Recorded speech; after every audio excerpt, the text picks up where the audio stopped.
Hello friends, welcome back to our channel.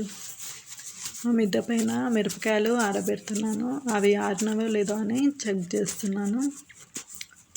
కొంచెం అయితే పర్వాలేదు, బాగానే ఆరినాయి. ఎండ అయితే బాగా కొడుతుంది. నా వీడియోస్ చూస్తున్న ప్రతి ఒక్కరికి ధన్యవాదాలు. నన్ను ఇలాగే సపోర్ట్ చేస్తారని ఆశిస్తూ బాయ్ అండి.